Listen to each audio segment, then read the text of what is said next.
मी काय तुम्हाला काय उपाशी ठेवलं का झाल्यापासून करून घातलं नाही का यांना मग काय पोटातून पडल्याबरोबर येणे करून मग खाल्लं काय आता खाय प्यायचे दिवस आहे आता. कोणी खात असतं का पोटातून पडल्या पडल्या यांना झाल्यापासून खाऊ घातलं यांनी मला खाऊ घाला ना आता हा यांनी खाऊ घालावा आता, आहे की नाही? मग ते म्हणते उठण कर करायचं टाकाल केलं आता तिकडून द्यायला तर नका देऊ. हा दिलं तर खाल्लं नाही तर झोपले हा.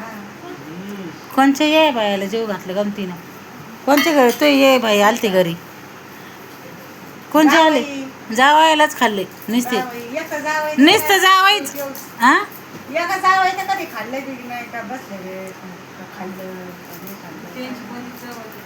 कोणची जावाई हे जावई नाही ते बी खात होते बिगर खाल्लेचे आहे का तेच ना. पण मग तेच ना खाय काही नाही हा. दारुडा माणसाची किंमत ते करीत नाही खात नाही पीत नाही, सोयीनं राहत नाही. ते आत्ता आत्ता त्यांचं हे झालं होतं पहिलं नव्हतं त्यांचं एवढं हे